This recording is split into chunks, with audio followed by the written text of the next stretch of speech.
Fin octobre, l'Église orthodoxe en Europe occidentale organisait un congrès international à la côte belge. Plus de 600 fidèles, jeunes et moins jeunes, prêtres et laïcs se sont retrouvés durant 3 jours à Blankenberg.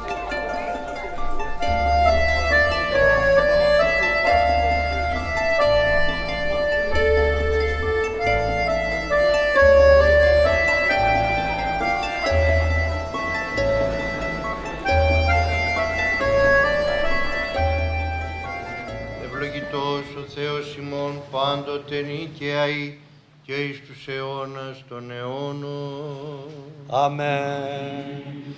Je vous souhaite bien sûr la bienvenue à Duinsepolders, dans ce lieu, pour ce 12e congrès orthodoxe qui rassemble, j'avais mis 500, mais je pense que maintenant c'est peut-être près de 600 personnes, venues de France, Belgique, Pays-Bas, Royaume-Uni, Allemagne, Espagne et des pays même plus lointains.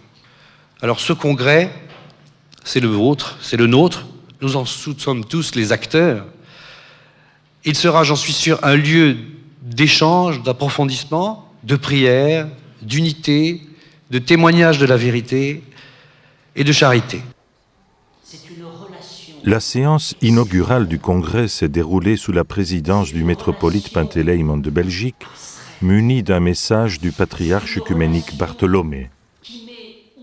C'est vraiment une bénédiction divine de travailler ensemble au nom de Dieu et pour son nom avec l'objectif d'en profiter intellectuellement et de cultiver nos talents spirituels pour notre bien et celui de notre société contemporaine si cruellement divisée.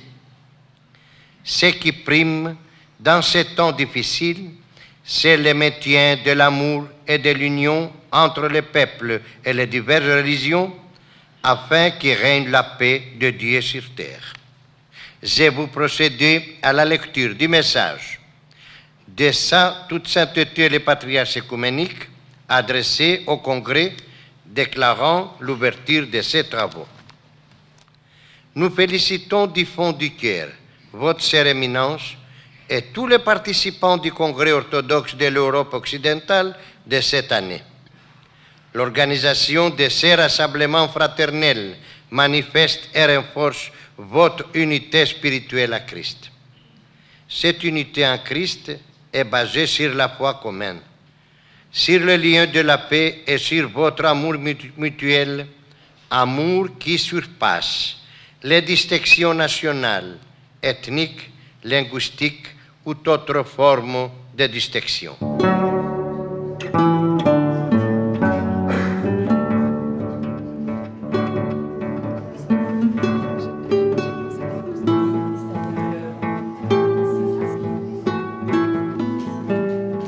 Et le choix du thème « Voici, je fais toutes choses nouvelles » nous a été dicté par l'idée qu'il fallait donner une nouvelle impulsion à notre fraternité et aux orthodoxes de nos pays vers quelque chose de neuf, peut-être par rapport à une situation qui vient de changer un petit peu dans la mesure où nous avons un afflux de migrants des anciens pays de l'Est, etc., catéchisés. Donc il faut faire des choses nouvelles. Et c'était très bien que le Congrès prenne un tel thème au moment où, justement, je dirais, l'Europe est en train de se chercher, l'Europe est en train aussi de chercher une expression nouvelle qui puisse être une expression d'espérance pour tous les peuples d'Europe. Et donc qu'un Congrès orthodoxe dise, oui, il est possible de faire ces choses nouvelles. Essayons de voir ensemble comment les traduire. Bien, je crois que c'était tout bien indiqué, bien inspiré, qu'on ait pris ce thème pour le Congrès qui se passe ici en Belgique. Le programme du congrès était bien rempli. Outre 3 conférences plénières, diverses tables rondes et de nombreux ateliers figuraient également au menu. Le point culminant de ce congrès sera sans nul doute la célébration demain matin des matines de la résurrection suivie de la liturgie pontificale, qui sera présidée par Monseigneur Stéphanos d'Estonie, et auxquels participeront des chorales, différentes chorales, 5 chorales je crois, qui chanteront la liturgie en langues différentes, dans des langues modernes utilisées dans nos pays occidentaux, et aussi des langues traditionnelles comme le slavon et le grec. La première conférence vit le philosophe Bertrand Vergely de Paris prendre la parole sur le thème « L'homme aujourd'hui, mort de l'homme ou nouveauté ». Mes seigneurs, mes très chers pères, mes chers frères, mes chères sœurs, mes chers amis, l'homme est un être étrange. C'est un être étrange parce que c'est un être dévorant. Ceci est clair, la situation culturelle et métaphysique qui est la nôtre. Depuis longtemps déjà, les hommes ont un conflit avec leur Dieu. Les hommes ont tendance à fabriquer des dieux dévorants. De ce fait, les dieux dévorent les hommes et pour se sauver, les hommes dévorent les dieux. Je suis parti de la situation de l'homme aujourd'hui qui est confronté à une grande crise culturelle. Après la mort de Dieu, il y a la mort de l'homme. À savoir que l'homme n'est plus la référence aujourd'hui de notre société, au sens où il était la référence dans l'humanisme républicain avec un H majuscule. L'homme ne se reconnaît ni dans la religion de Dieu, ni dans la religion républicaine, mais dans la démocratie de l'individu. Alors, cela donne un individualisme désespéré et j'ai essayé de penser la manière dont on pouvait retrouver un sens de la vie. Et je suis parti tout simplement de l'expérience de la vie, c'est-à-dire qu'il suffit que l'homme se rende compte de sa voie intérieure qui l'amène malgré tout à vivre pour qu'il rentre dans une logique qui est une logique de la foi, qui est une logique du mystère et qui est une logique de la personne. C'est-à-dire qu'il s'aperçoit que s'il vit les choses de l'intérieur, tout d'un coup, tout se transfigure et se transforme. Merci Bertrand pour cette splendide profession de foi qui nous a tous touchés. Le conférencier Bertrand Vergely s'est livré à une méditation très dense, très fournie aussi, sur un certain nombre d'attitudes par rapport à la situation d'aujourd'hui, et il a médité notamment sur la question de savoir comment on peut se situer par rapport à cette situation, et notamment sur des questions qui lui ont apparu essentielles. Et c'est là-dessus d'ailleurs qu'il a terminé son intervention. Il a la question de la création du monde, du sens de la vie, la question de la chute en général, enfin la question du mal d'une façon précise. Donc il est revenu aux grandes questions, qui sont les grandes questions éternelles de Dostoïevski. Pourquoi la vie? Pourquoi la mort? Pourquoi le mal? Et il a trouvé sa réponse, et ça c'est tout à fait étonnant, il l'a dit de façon, je crois, assez originale, dans l'Église orthodoxe, parce que, a-t-il dit, il n'a pas trouvé d'autre lieu où l'homme ait une telle noblesse, où il soit reconnu à tel point la noblesse de ce qu'est l'homme, la dignité en quelque sorte de l'homme. Ça c'est un point sur lequel il a aussi terminé son intervention. Donc il n'y a pas de culpabilité, il n'y a pas d'espèce de sentiment d'infériorité ou de faute qui a été commise. Mais non, au contraire, l'homme est restauré dans toute sa plénitude, justement, par le salut qui nous vient du Christ. Et au sein de l'Église orthodoxe, c'est magnifié, c'est affirmé, c'est véritablement le sens du message de l'Évangile, tel qu'il est vécu par les orthodoxes. Des petits groupes de réflexion se réunirent autour de différents thèmes de la foi orthodoxe. Les nombreux ateliers virent surgir les questions les plus diverses, telles « femmes et hommes dans l'Église »,« Qu'est-ce que la foi ?» Comment témoigner dans notre société sécularisée, l'expérience monastique ou encore chants liturgiques et célébrations.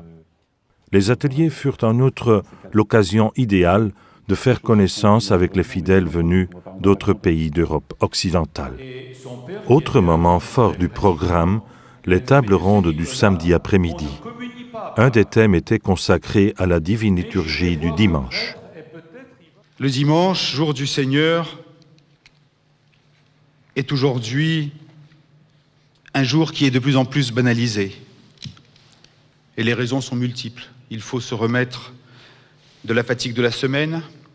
C'est le moment où enfin je peux voir ma famille, où je bricole, où je rejoins ma maison de campagne, ou encore, avec maintenant l'ouverture des magasins, eh bien, je vais faire mes courses. Banalisation du dimanche, et c'est, si vous voulez, ce premier constat. Et le deuxième constat nous permet de noter une participation à l'Eucharistie souvent perçue comme un acte de piété individuelle, une sorte de relation individuelle ou personnelle avec Dieu, un refuge, une fuite du monde, plutôt que l'actualisation du mystère de l'Église.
Le fait que des évêques de différentes juridictions se soient retrouvés ensemble et que nous puissions ensemble proclamer la parole du Seigneur autour de la célébration commune, cela aussi, quelque part, est un exploit lorsque on connaît un peu les difficultés et certaines tensions qui existent aujourd'hui dans le monde orthodoxe en Europe occidentale. Ce n'est pas le moment ici d'entrer dans ce genre de considération, mais tous ces évêques réunis aujourd'hui, quelque part, tous, nous avons passé ces dernières années des périodes de tensions internes, et le fait de nous retrouver tous ensemble avec cette grande sérénité, cette grande fraternité qui nous a unis pendant la liturgie, et c'est incontestable, tout le monde l'a vu, eh bien je crois que ça aussi, c'est un grand témoignage et en même temps aussi une grande espérance que peut-être un jour les orthodoxes seront capables de surmonter certaines de leurs blocages intérieurs pour rester sur ce qu'ils ont toujours défendu, c'est-à-dire leur foi et leur spiritualité. L'évêque Callistos de Dioclea, venant d'Oxford, prenant la parole, suscita un grand intérêt parmi l'assistance lors de la deuxième conférence plénière portant sur un nouveau ciel, une nouvelle terre. How did Christ's audience react when they first listened to his public preaching? In the beginning of St. Mark's Gospel, we are told they were all amazed.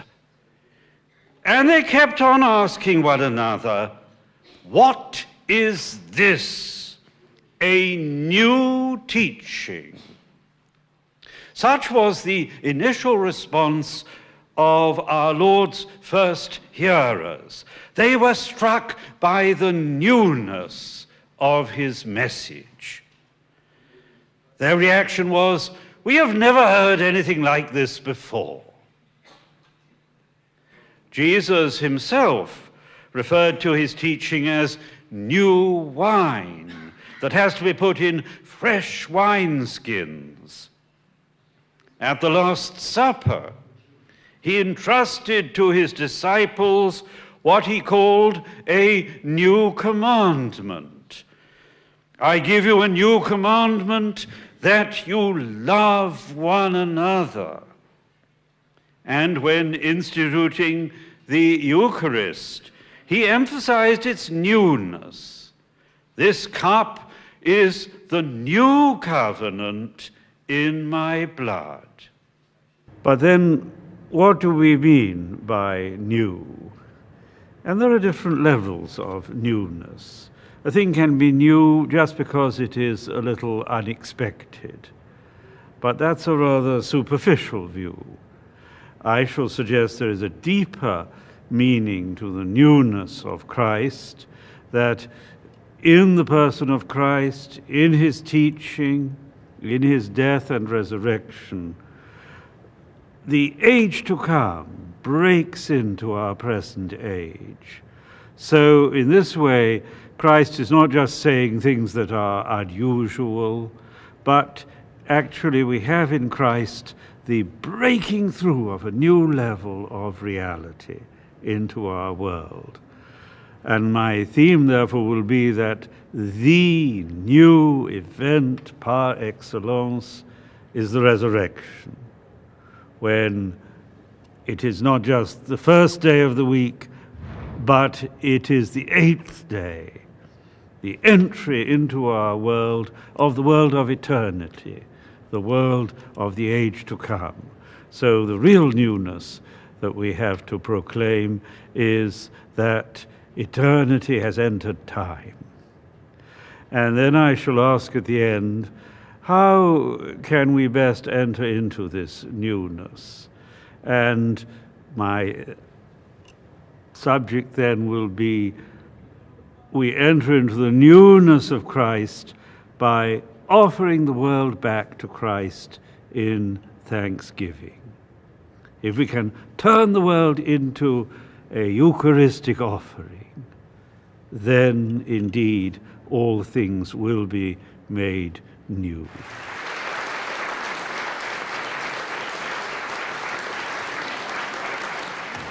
Monseigneur Kallistos a parlé du thème du congrès qui est la nouveauté.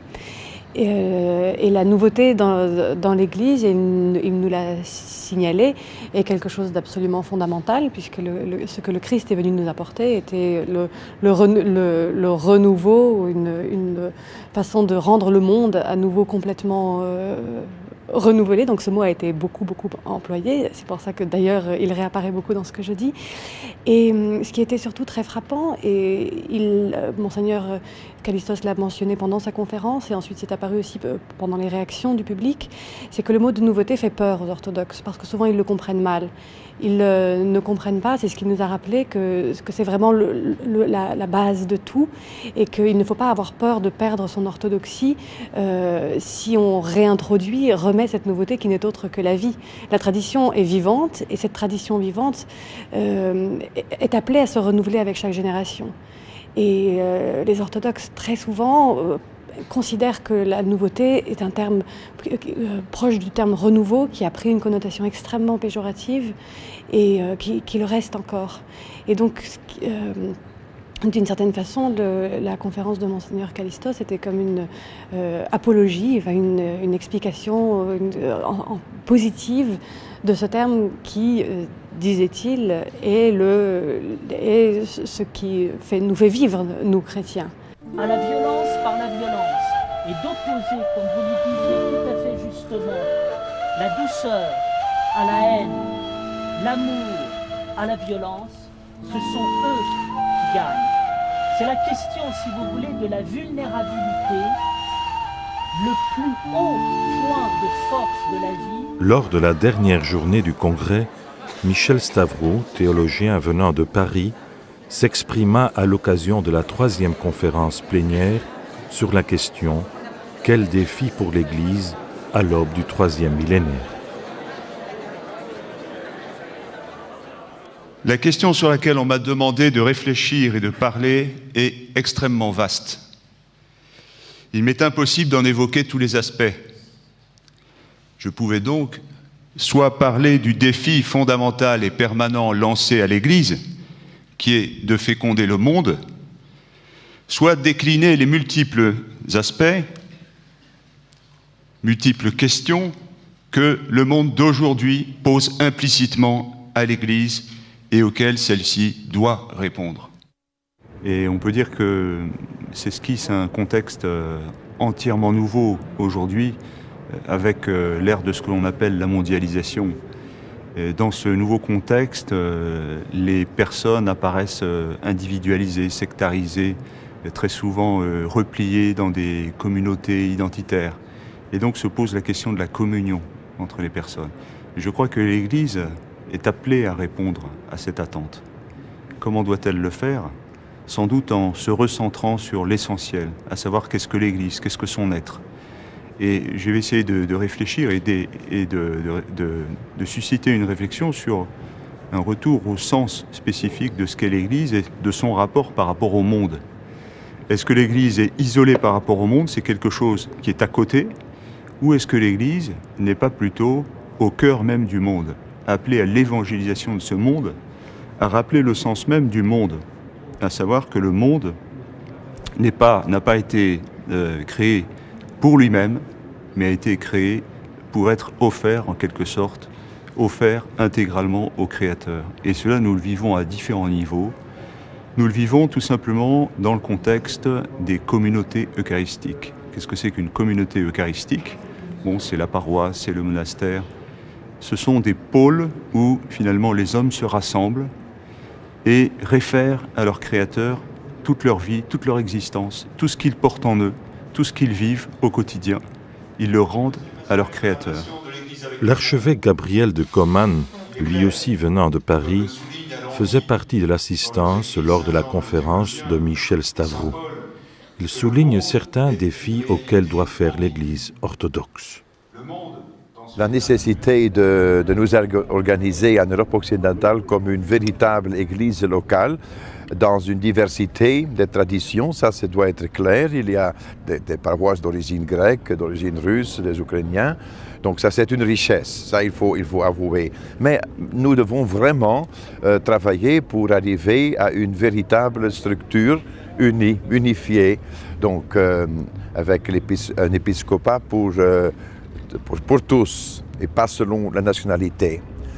Une chose qui est aussi très importante, je pense que le dialogue avec l'islam, parce que l'islam est présent en Europe occidentale. Très souvent, on a peur de l'islam parce qu'on ne le connaît pas. Mais nous avons quand même le bonheur qu'un homme comme Monseigneur Emmanuel, donc l'exarche archevêque de France pour le patriarcat œcuménique, il fait partie de ceux qui font le dialogue avec l'islam. Il y a les gens du patriarcat d'Antioche qui ont une expérience d'une vie quotidienne avec les islamites et eux peuvent nous aider de construire cette communauté, c'est-à-dire la communauté européenne qui n'est plus exclusivement chrétienne, mais multiconfessionnelle. On nous l'a dit 2-3 fois, 12 congrès, 34 ans, une génération entière, ça fait beaucoup. Et l'une des difficultés dans la vie, c'est la persistance, c'est la constance, c'est la permanence. Le Congrès orthodoxe d'Europe occidentale s'est clôturé le lundi après-midi autour de quelques interventions de prêtres et d'évêques. Unanimement acclamé, ce 12e congrès connut un franc succès.